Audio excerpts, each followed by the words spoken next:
بسم اللہ الرحمن الرحیم۔ السلام علیکم ناظرین مکرم،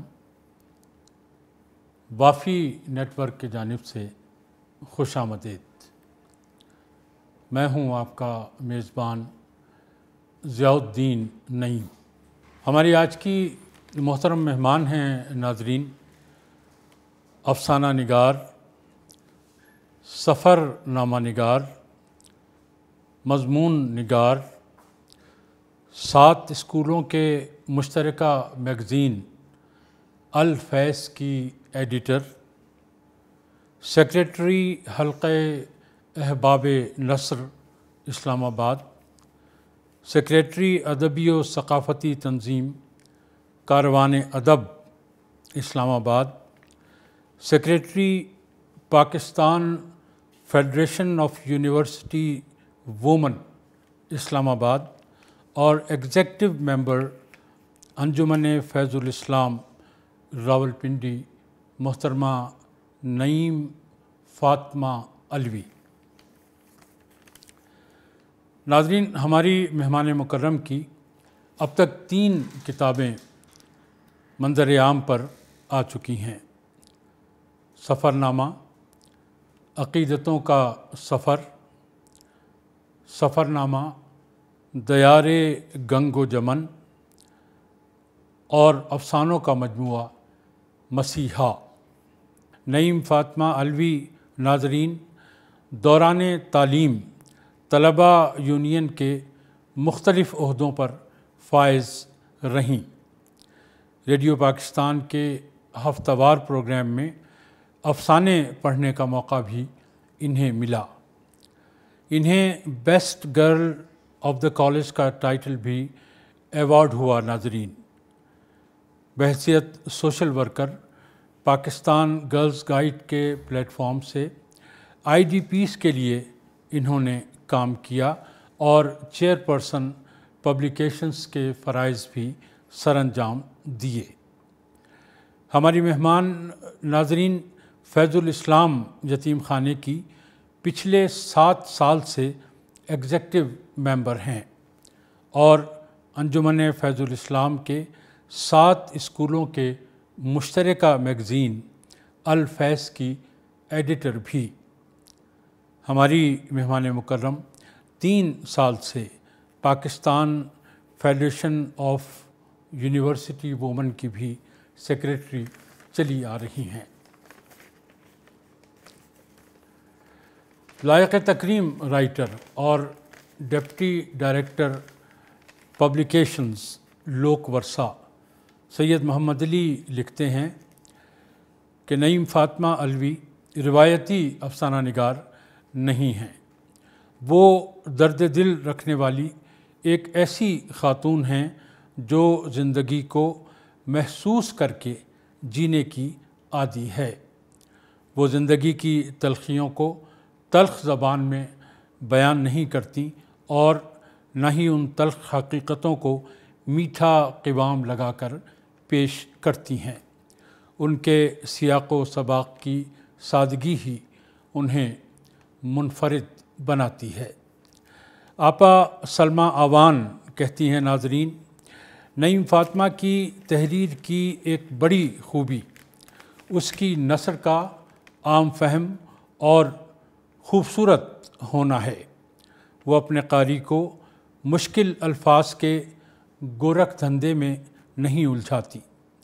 ندی کے سبک سر پرسکون رواں پانیوں کی طرح قاری اس کی کہانی کے ساتھ ساتھ چلتا، اس کی گنگناتی تحریر سے لطف اٹھاتا، کہانی کے پیچ و خم سے بسہولت گزرتا، کہانی کے منطقی انجام تک جا پہنچتا ہے۔ سلمہ آوان مزید لکھتی ہیں ناظرین کہ نعیم فاطمہ کے افسانوں اور کہانیوں کی ایک اور نمایاں خوبی ان کا اختصار ہے۔ وہ کہانی کی طوالت کو ناپسند کرتی ہے۔ مجھے یہ کہنا ہے کہ وہ اپنے قاری کی نفس شناس ہے کہ جس کے پاس اب وقت کی کمی ہے اور وہ الیکٹرانک میڈیا سے زیادہ جڑا ہوا ہے۔ کتاب اور رسالہ اس کو زیادہ محبوب نہیں رہے۔ ایسے میں 10-15 منٹ کی مختصر کہانی کو قاری زیادہ ذوق شوق سے پڑھ لیتا ہے۔ تو آئیے ناظرین، درد دل کی حامل اور دکھی انسانوں کے ہر لحظہ کام آنے پر کمر بستہ اپنی لائق صد توقیر مہمان سے گفتگو کا آغاز کرتے ہیں۔ السلام علیکم بہن نعیم فاطمہ الوی صاحبہ۔ وعلیکم السلام۔ ہم آپ کے بہت شکر گزار ہیں کہ آپ وافی نیٹ ورک پر تشریف لائیں، ہمارے لیے وقت نکالا۔ آپ ایک کہانی کار ہیں اور بہت سے کہانی کار ہمارے میدان ادب میں موجود ہیں۔ آپ کے بارے میں یہ کہا جاتا ہے کہ آپ بہت چھوٹی چھوٹی چیزیں ان کو جس طرح سے آبزرو کرتی ہیں، ان چھوٹی چیزوں کے یا ان چھوٹے واقعات کے بہت سے پہلو عام لوگوں کے نظروں سے اوجھل رہتے ہیں، مگر آپ اتنا کینلی آبزرو کرتی ہیں کہ انہی میں سے آپ کو بعض ایسے نکتے مل جاتے ہیں جن پر آپ پوری کہانی لکھ دیتی ہیں۔ یہ آپ کا وصف بیان کیا جاتا ہے۔ تو آپ فرمائیں گی کہ یہ جو کین آبزرویشن ہے یہ بچپن سے ہی آپ کے مزاج کا حصہ رہی ہے؟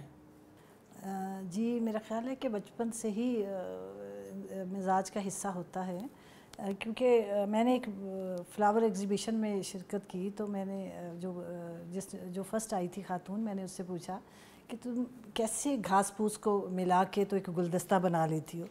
تو اس نے بڑا خوبصورت جواب دیا مجھے۔ انہوں نے کہا کہ آپ لوگ جب سفر کرتے ہیں تو آپ گزر جاتے ہیں، لیکن ہم لوگ گزرتے نہیں، ہم رک جاتے ہیں جھاڑ پونچھ کو دیکھ کے۔ تو وہ ہمارا ذہن چلنا شروع ہو جاتا ہے کہ اس کو کیسے ارینج کرنا ہے، اس کو کہاں ارینج کرنا ہے۔ تو واقعی زندگی تو سبھی گزارتے ہیں، اور جو باریکیاں ہیں وہ آپ کو متاثر کرتی ہیں، اور میں سمجھتی ہوں کہ قطرے قطرے سے دریا بنتا ہے۔ چھوٹی چھوٹی چیزیں جو ہے نا وہی انسان اسی پہ عمارتیں کھڑی ہوتی ہیں۔ بالکل صحیح ہے، بالکل صحیح ہے۔ میر کا ایک شعر ہے کہ سرسری تم جہان سے گزرے ورنہ ہر جا جہان دیگر تھا۔ یہ وہی بات جو آپ فرما رہی ہیں تو وہی اس میں بیان ہوئی ہے کہ جب آپ رکیں، جب آپ ٹھہریں، جب آپ یہ سوچیں کہ شاید اس میں کوئی اور مزید بات ہمیں ملے، تو وہ سب کچھ ہوتا ہے جو آپ فرما رہی ہیں۔ چھوٹے چھوٹے جملے بسا اوقات اور چھوٹی چھوٹی گفتگو یا کوئی ایسا لفظ جو ہے وہ بعض اوقات آپ کی سمت متعین کرتا ہے، آپ کے راستے بدل دیتا ہے۔ تو یہ میرا خیال ہے کنسیو کرنے والے پہ ہوتا ہے کہ اس کو کس طرح وہ چیزوں کو لیتا ہے۔ ہاں، پھر مجھے ایک شعر یاد آیا کہ پھول کھلے ہیں گلشن گلشن لیکن اپنا اپنا دامن۔ تو بالکل درست فرما رہی ہیں آپ۔ اچھا، یہ بتائیے کہ آج بھی آپ ایک یتیم خانے سے منسلک ہیں، اپنا وقت بھی دیتی ہیں اور کچھ وسائل بھی ان کو آپ فراہم کرتی ہیں، اور 7-8 سال سے کم آپ ایگزیکٹو ممبر بھی ہیں ان کے۔ تو آپ نے جو پہلی کہانی لکھی تھی تو اس کا عنوان بھی یہ تھا کہ ایک یتیم بچی کی کہانی۔ تو یہ ان دونوں باتوں کو ہم کیسے دیکھیں، کس طرح ایک دوسرے سے منسلک کریں، اور کچھ اس پہ روشنی ڈالیں گی آپ؟ جی، آپ کہ بالکل بچپن میں جی اس وقت بھی ایک یتیم بچی جو ہے آپ کے لیے بڑی اہمیت رکھتی تھی، آپ نے اس کی کہانی لکھی، اور پوری زندگی یعنی گزار کے، اتنا عرصہ گزار کے ماشاءاللہ آپ ایک 7-8 سال سے خدمت سر انجام دے رہی ہیں ایک یتیم خانے کا۔ بڑا انٹرسٹنگ ایکسپیرینس ہے یہ، اور بڑی کین آبزرویشن ہے آپ کی۔ آپ نے جو سوال جو کیا ہے مجھ سے، اصل میں یہ جو میں نے لکھا ہوا 3ری جماعت میں میں نے یتیم بچی کی کہانی لکھی، اس میں بعض ٹیچرز ایسے ہوتے ہیں کہ وہ انٹرسٹ ڈیولپ کرتے ہیں آپ کا، اس طرح وہ آپ کو سمجھاتے ہیں۔ یہ اصل میں آپ بیتی تھی۔ اچھا۔ تو ٹیچر مجھے یاد ہے کہ جب کلاس میں آئیں تو انہوں نے بچوں کو بتایا کہ کس طرح آپ بیتی لکھتے ہیں، اور سمجھایا ان کو کہ فرض کریں کہ آپ کرسی ہیں، فرض کریں آپ میز ہیں، فرض کریں آپ کھڑکی ہیں، تو آپ کچھ جملے بنائیں اس کے۔ تو سب نے بنائے، اور اس کے بعد انہوں نے کہا کہ نیکسٹ ڈے آپ کو میں ٹاپک دوں گی اور آپ نے اس میں لکھنا ہے، یا خود ٹاپک آپ ڈیسائیڈ کریں اور اس پہ لکھیں۔ تو اگلے دن جب ہم کلاس میں بیٹھے تو انہوں نے کہا جی کوئی نہ کوئی ٹاپک آپ وہ لیں اور اس پہ چند جملے لکھیں. مطلب ٹاپک کے معاملے میں آپ کو آزادی دی سارے اسٹوڈنٹس کو. جی تو کسی نے کچھ کرسی پہ میز پہ اور اس طرح لکھا. تو میں نے جو چند جملے لکھے اس میں پتہ نہیں کیا تھا, مجھے تو اب یاد بھی نہیں ہے, تو وہ میں نے خیر لکھ دیے. اور لکھنے کے بعد تھوڑی دیر کے بعد اسٹاف روم میں ٹیچر نے مجھے بلایا. جب انہوں نے چیک کیا تو انہوں نے کہا تو سر پکڑ کے بیٹھ گئی کہ یہ اتنے دردناک جملے تم نے کیوں لکھے, تمہارے والد حیات ہیں؟ میں نے کہا جی حیات ہیں. تو وہ انہوں نے پھر سب ٹیچرز کو پڑھ کے سنائے وہ جملے کہ یہ دیکھیں کہ یہ اس بچی نے کیا جملے لکھے ہیں, کیوں لکھے, یتیم بچی کے. اچھا اس کو میں انالیسس اگر کروں تو اس کی بیک گراؤنڈ یہ ہے کہ میری والدہ پڑھی لکھی نہیں تھی, تو میرے والد اکثر کچھ پڑھتے تھے تو ظاہر ہے بیوی سے شیئر کرتے تھے, تو وہ پڑھ کے سنایا کرتے تھے رسالوں میں اچھی اچھی چیزیں, پیراگراف اور اس طرح. تو وہ انہوں نے ایک دفعہ اردو ڈائجسٹ کے بیک ٹائٹل پہ کہانی تھی ایک بچے کی چھوٹی سی, تو وہ پڑھ کے سنائی. میں بھی پاس ہی بیٹھی تھی. میں اکثر سوچتی ہوں کہ وہ میرے لاشعور میں ہے.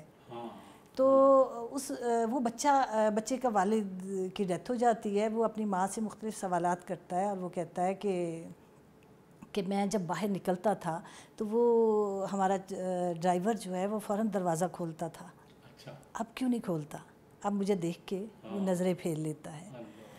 چوکی میں باہر نکلتا تھا تو وہ جو پی این ہے وہ مجھے اٹھا لیتا تھا گود میں, اب وہ مجھے نہیں اٹھاتا.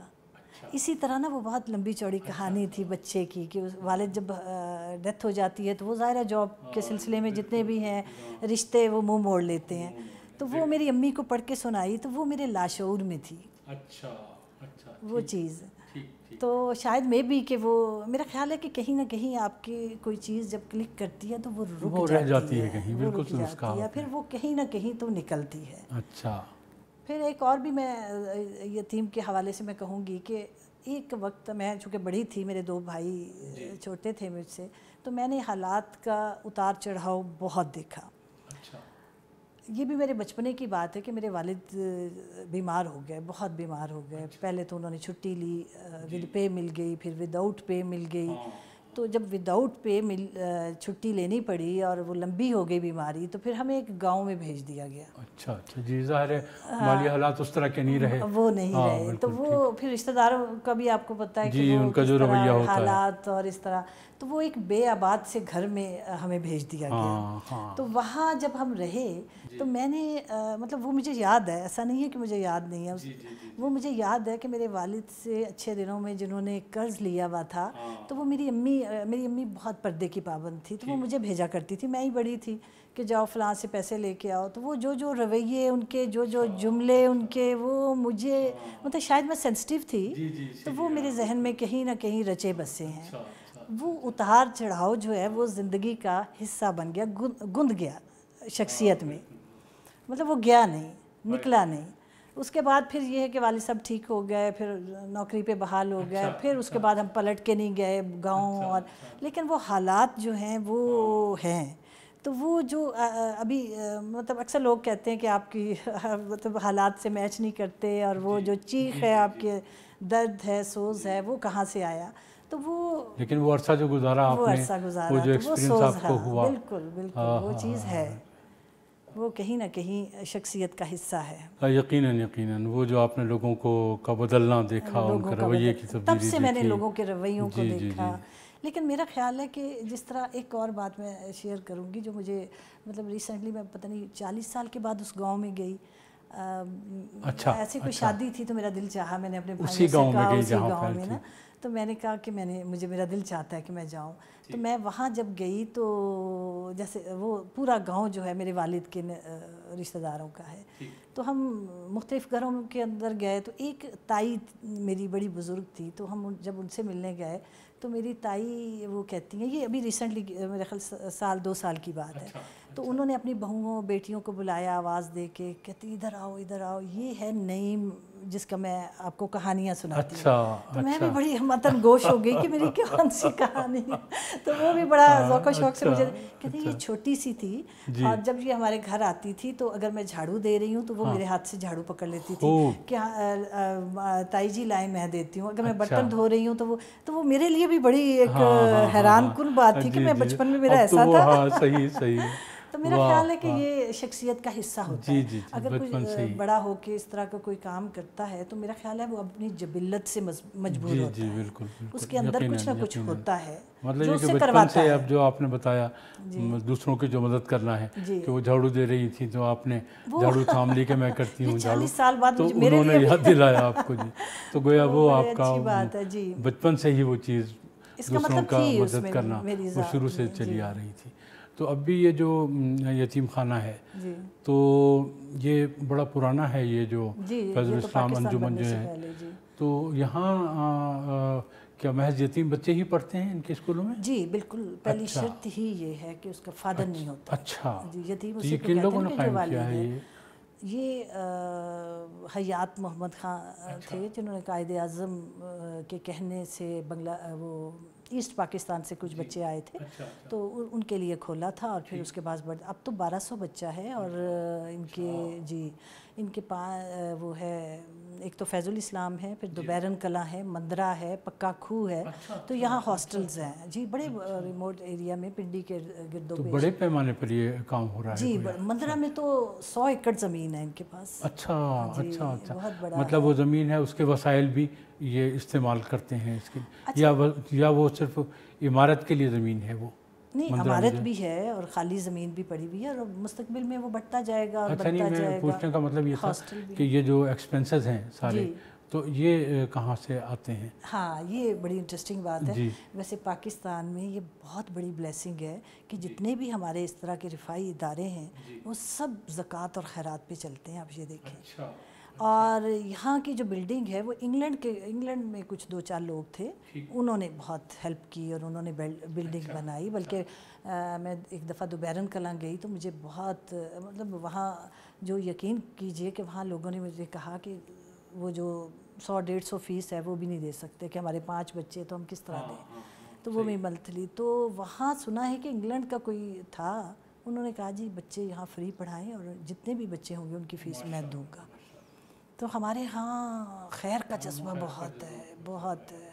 تو یہاں بھی بہت لوگ دیتے ہیں. اب تو بے شمار آپ کو پتہ ہے فلاحی ادارے کھل گئے ہیں, لیکن فیض الاسلام کو بھی ماشاءاللہ بہت ملتا ہے اور اتنا بڑا نیٹ ورک ہے اور بہت اچھی. کبھی آپ آئیے گا, آپ کو دکھائیں گے کہ کتنا اچھا ہاسٹل ہے, کتنے اچھے کمرے ہیں اور کتنا روٹی پلانٹ لگا ہوا ہے. روٹیاں گرم گرم ان کو ملتی ہیں, کھانا ہے, قرآن کی تعلیم ہے. پوری عزت و تکریم سے ان کو رکھا جاتا ہے. بالکل عزت و تکریم کے ساتھ رکھا جاتا ہے. اور اس کے بعد جب بچے چلے جاتے ہیں, مطلب میٹرک تک تو وہاں ہے ایجوکیشن, اس کے بعد اگر بچہ قابل ہے, باہر پڑھتا ہے, کالج میں پڑھنا چاہتا ہے تو اس کو یہ ایز اے مدر سپورٹ کرتے ہیں. گھر ان کا یہی ہے, فیسیں وہی دیتے ہیں.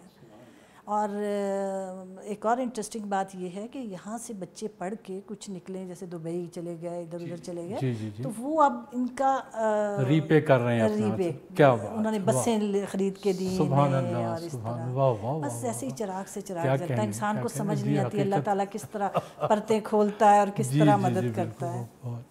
بہت خوب بہن, یہ تفصیلات آپ نے بتائیں. ابھی میں امریکہ گئی ہوئی تھی تو وہ میں نے کسی کو اپنی کتابیں دی, تو کہ جیسے آپ نے پڑھا ہے تو کتاب کے پیچھے تعارف تھا, تو وہ کسی نے پڑھا تو انہوں نے کہا کہ جی فیض الاسلام کیا ہے. میں نے بتایا کہ یہ یتیم بچوں کا, تو انہوں نے اسی وقت 2.5 لاکھ روپیہ دیا کہ یہ میری طرف سے دے دیجیے. کیا بات ہے.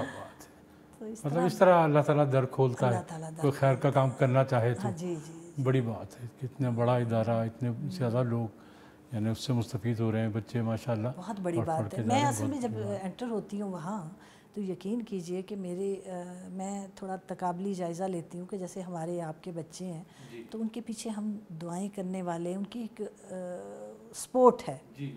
لیکن ان بچوں کی کوئی سپورٹ نہیں ہے, ان کے پاس گھر بھی نہیں ہے.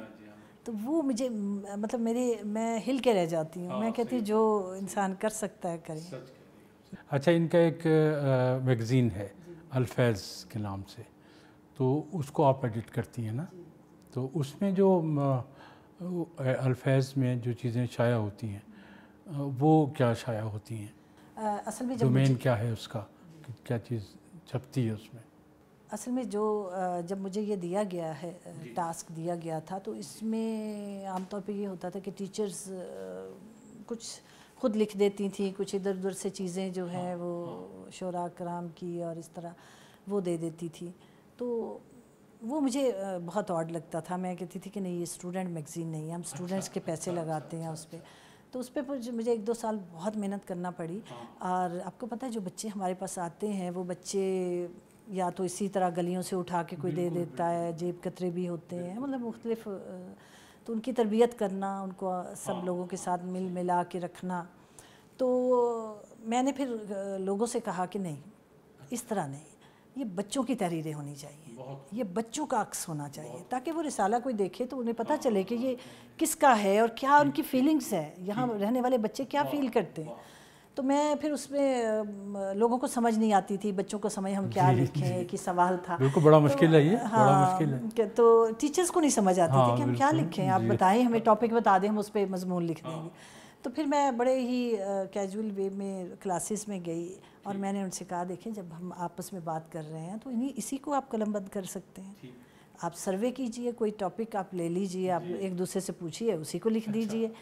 تو تو وہ جب میں نے ان لوگوں کو بتایا اس طرح تو وہ بہت ہی خوش ہوئے، کہتے ہیں ہمیں تو اس طرح کسی نے کبھی سمجھایا ہی نہیں. تو پھر اس طرح بچوں کی تحریریں آنا شروع ہوئیں. تو وہ بہت ہی ٹوٹی پھوٹی، اردو بھی نہیں لکھنی آتی تھی، ہیڈنگ نہیں تھے. میں نے کہا آپ دیں، بچے دیں، میں بیٹھ کے اس کے ہیڈنگ چینج کروں گی، جو بھی چینج کرنا ہوا میں کروں گی. لیکن یہ ہے کہ وہ آپ کی تحریر ہونی چاہیے، آپ کا خیال تو آپ کا ہو نا. ہاں، کہ آپ کیا فیل کرتے ہیں، مطلب ماں کے بارے میں کیا کانسیپٹ ہے آپ کا، لوگوں کے بارے میں، اپنے علاقے کے بارے میں. میں نے کہا اپنے علاقے کے بارے میں لکھے. پھر لوگوں نے لکھا. پھر اس میں ایک بڑا مزے کا ایک دفعہ آیا کہ ہمارے علاقے کی دال بڑی مشہور ہے. اچھا. اس طرح کی چیزیں بھی آئیں نا. ٹھیک. تو وہ اب یہ ہے کہ میں بچے ہی اس میں لکھتے ہیں. وہ لکھتے ہیں اور اس کو آپ شروع میں بے شک تو لوگ پلک درست کرتی ہوں گی. بہت زیادہ، نئے لکھنے والے کی تو بہت زیادہ محنت آپ کو جی بہت زیادہ کرنی پڑتی ہے. کرنے کے لیے. لیکن یہ ہے کہ مجھے ہے کہ بچوں کا عکس ہو. ہاں، بہت بچوں کی تحریریں ہوں. بہت اچھی بات. اچھا، آپ کے تجربے میں کیا آیا کہ جو 9th 10th کے بچے تو لکھتے ہوں گے، اس طرح 8th 7th کے، تو جو چھوٹی کلاسز ہیں ان میں سے سب سے چھوٹی کلاس کا جو کوئی کہانی آئی وہ کون سی؟ اچھا، 9th 10th کے بچے بھی نہیں لکھتے. اچھا، وہ بھی نہیں لکھتے. آج کل لکھنے کا رجحان ہی نہیں. ہاں، نہیں ہے. اور ٹیچرز جو ہیں وہ بھی لکھتی ہیں، جو وہ بھی کوئی مضمون لے کے دے دیتی ہیں. بالکل. اور شروع میں تو یہ ہوتا تھا کہ جیسے نماز، روزہ، زکوٰۃ، حج، اس پہ وہ ہر سکول سے آ رہا ہے. بھئی کتنا نماز پہ آپ شائع کرتے ہیں. میں نے کہا بھئی کچھ ٹھیک ہے، دین کو بھی کچھ پریکٹیکل کرو نا. کہ ہم پھر میں نے بتایا لوگوں کو کہ دیکھیں ہم لوگ جب بس میں سفر کرتے ہیں تو بس میں اگر ہم کسی کو سیٹ دے دیتے ہیں اٹھ کے تو یہ بھی نیکی ہے، یہ بھی عبادت ہے. کوئی پتھر اٹھا کے آپ ادھر ادھر کر دیتے ہیں، راستہ صاف کر دیتے ہیں، تو وہ بھی ہے. تو یہ چیزیں لکھے کہ میں نے یہ کیا ہے.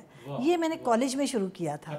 میں نے کالج میں جب پڑھایا تو بس میں خود سے ہی میں نے سوچا کہ میں 5 منٹ بچوں کو نا، شروع میں جب رول کال لی تو میں نے کہا میں صرف 5 منٹ میں بچیوں کو دوں گی.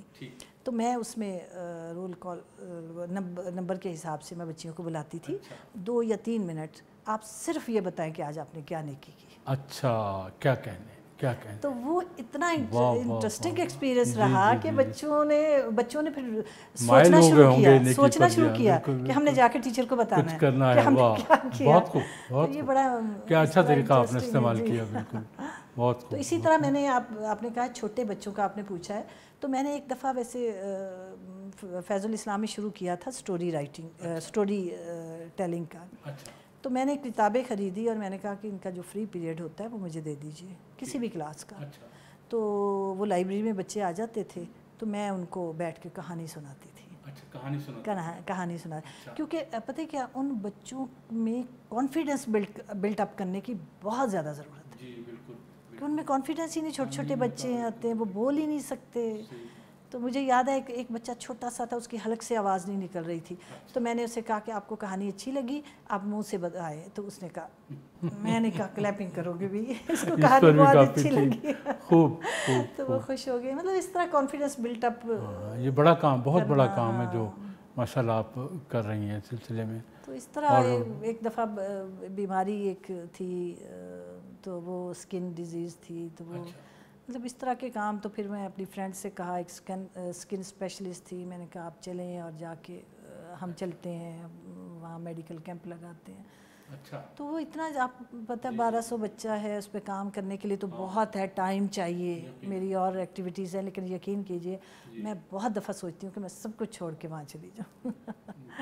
مطلب اتنا کام وہاں کرنے والا ہے. میں تو لوگوں کو بھی کہوں گی, بے شک وافی نیٹ ورک کے وساطت سے, کہ لوگ مطلب خواتین گھر میں بیٹھی, حالانکہ اسکل بھی ہے, وہ سارا ہے, تو وہ کہتی رہتی ہمیں ڈپریشن ہے, ہمیں کام نہیں ہے. بھئی کام تو بہت ہے سوسائٹی میں کرنے والا. آپ نکلے تو صحیح, آپ دیکھیں تو صحیح, آپ کچھ کریں, سوسائٹی کو دیں. سوسائٹی نے اتنا کچھ دیا ہے, تو آپ نے کچھ تو کتنی اچھی بات فرما رہی ہیں آپ. تو اپنی ذاتی تنہائی بھی دور ہوگی, مطلب جو ایلڈرلی خواتین ہیں یا جو اکیلی ہیں, کرنے کو کچھ نہیں ہے, تو جیسے آپ فرما رہی ہیں کچھ کریں گی تو ان کی اپنی تنہائی بھی دور ہوگی. بالکل بالکل. اور خیر کا کام تو وہ ہے ہی, اور سیٹسفیکشن بہت ہوتی ہے. سیٹسفیکشن آپ اگر کچھ کام کرتے ہیں نا, اتنی سیٹسفیکشن ہوتی ہے کہ میں بتا نہیں سکتی. صحیح صحیح.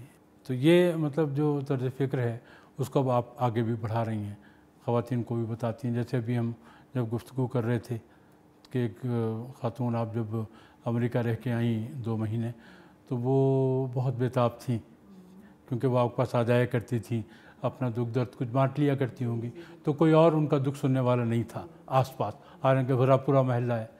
تو وہ بےتاب ہو کے وہ آئیں بھی, اور آپ کو ان کے گھر والوں نے بتایا تھا کہ ان کے تنہائی کا اثر ان کے ذہن پر بھی ہو گیا تھا. بہت ڈپریشن ہے لوگوں میں, خواتین میں, کیونکہ اگر جاب کرتی ہیں تب بھی ریٹائرمنٹ کے بعد اب گھر میں بیٹھنا, اور پھر وہ کوئی کام نہیں, کچھ نہیں. تو وہ بہت, آپ دیکھیں جیسے انگلینڈ امریکہ وغیرہ میں ہیں, تو وہ کچھ نیٹنگ کرتی ہیں فارغ بیٹھ کے, کچھ ہے اس کو سیل کرتی ہیں, ان کو پھر وہ رفائی عامہ میں وہ دے دیتی ہیں. تو کچھ تو انسان بہت کچھ کر سکتا ہے. اچھا, یہاں آپ کیا محسوس کرتی ہیں کہ عمومی طور پر ٹرینڈ ہی نہیں ہے یہ, میرا خیال ہے کہ مجھے تو یہی لگتا ہے کہ جب مجھ سے لوگ پوچھتے ہیں کہ آپ کیا کرتی ہیں, تو میرے پاس کوئی جواب نہیں ہوتا کہ میں کیا کرتی ہوں. اب یہ ہے کہ حالانکہ آپ بہت کچھ کرتی ہیں, ایکسپلین کرنا بڑا مشکل ہوتا ہے نا. مطلب آپ کے پاس کوئی آ گیا, اس کو کوئی مسئلہ ہے, آپ اس کے ساتھ چل پڑے, تو آپ کیا بتائیں گے. جی صحیح بات, صحیح بات. اب ایک میری دوست تھی, تو وہ گجرات رہتی تھی, ریٹائرمنٹ کے بعد پینشن کا بڑا پرابلم ہوا ان کو. تو وہ پینشن, ایک دن تو وہ رو پڑی کہ اسلام آباد میں رہنے کی جگہ نہیں ہے, اور میں روز آتی ہوں, روز پینشن کے ہمارے دفعہ, آپ کو پتہ ہے دفتروں کے چکر میں. تو وہ پھر میں نے ان سے کہا کہ آپ آ جائیں میری طرف. تو میں نے کہا میں لے کے جاؤں گی. مجھے دفاتر میں بغیر رشوت کے, بغیر کسی کر کے کام کر کے بڑا مزہ آتا ہے. میں بڑا انجوائے کرتی ہوں, لڑکے اور چلی جاتی ہیں ان کے ساتھ. ہاں, تو میں ان کے ساتھ چلی گئی. اور مطلب جیسے خواتین گھبراتی ہیں, مرد ہیں بہت کمرے میں, اور نہیں جانا, اور یہ وہ, مجھے اس طرح کا کوئی نہیں ہوتا. تو وہ ایک بندہ تھا جو اس کو بہت ہی زیادہ تنگ کرتا تھا, رلا کے بھیج دیتا تھا. تو وہ جب ہمیں گئی تو اس نے اشارہ کیا کہ یہ بنتا ہے. تو میں نے دیکھا کہ وہ کمرہ کھچا کھچ بھرا ہوا ہے مردوں سے, بالکل کوئی گنجائش نہیں. تو وہ باہر سے بیچاری چلی جاتی تھی, وہ کیا کرتی پورا دن اس میں. تو میں نے کہا, کہتی ہے کچھ نہیں ہو سکتا. میں نے کہا نہیں, بہت کچھ ہو سکتا, تم یہاں کھڑی ہو جو. تو میں وہاں انٹر ہوئی, تو میں نے کہا جی ذرا, میں نے کہا ہٹے جی, راستہ دے. میں راستہ لیتی اس کے پاس پہنچ گئی. تو وہاں اتفاق سے کرسی خالی تھی, میں نے کرسی کھینچی, میں بیٹھ گئی. ٹھیک, میں نے کہا کام کرو میرا, ورنہ میں یہاں سے نہیں ہلنے والی, شام تک مجھے کوئی کام نہیں, میں بیٹھی ہوں. اب وہ بڑا بیرس کہ یہ اتنی ساری دنیا ہے, اور پھر لوگ بھی کہنے لگے یہ خاتون کا کام پہلے کریں. بالکل. تو وہ میں سائن کروا کے اٹھی وہاں سے. Wonderful wonderful. ایک دن میں نے اس کی پینشن کا کیا تھا, پینشن کا کام کروا دیا. واہ واہ واہ. تو یہ اصل میں یہ ہے کہ لوگ عام طور پہ یہ سمجھتے ہیں, ہماری جو ٹرینڈ ہے نا, یہ جو مجھے فیس کرنا پڑتا ہے, سچی جو بات ہے, سوشل ورک کرنے کے لیے بھی آپ کو بڑی ہمت اور حوصلے کی ضرورت ہوتی ہے, کیونکہ ڈسکریجنگ رویہ بہت زیادہ ہوتا ہے. وہ لوگ آپ کو گھسنے نہیں دیتے, آپ کو کرنے نہیں دیتے کام. وہ سمجھتے کہ یہ پاگل ہے, اپنا وقت دے رہا ہے, اپنا پیسہ لگا رہا ہے, تو یہ بیوقوف ہے. یہ رجحان ہمارے اندر ہے بہت. اس طرح مجھے یاد آ رہا ہے کہ کوئی آپ کے پاس جو میٹ تھی سرونٹ، تو اس کو غالباً کسی نے مارا پیٹا تھا، تو پھر آپ نے وہ جو مارنے پیٹنے والا تھا اس کے حوالے سے کچھ پیش قدمی کی تھی.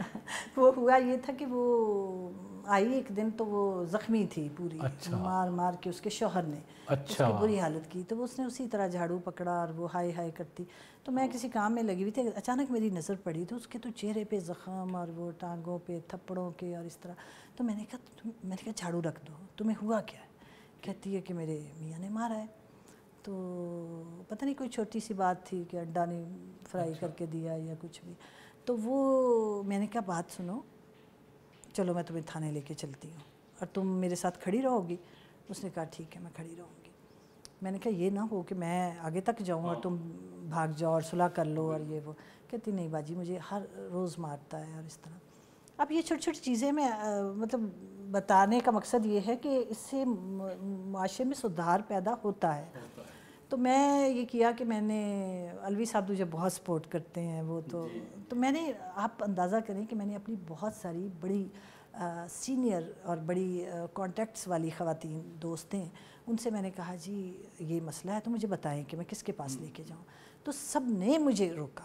انہوں نے کہا کہ تم کہاں تھانے کچہریوں میں پھرتی رہو گی، تم کیا سوچتی ہو، اس کو پیسے ویسے دے کے تو فارغ کرو، کیونکہ ان کا یہی ہوتا ہے، ان کی قسمت ہے کہ پٹنا.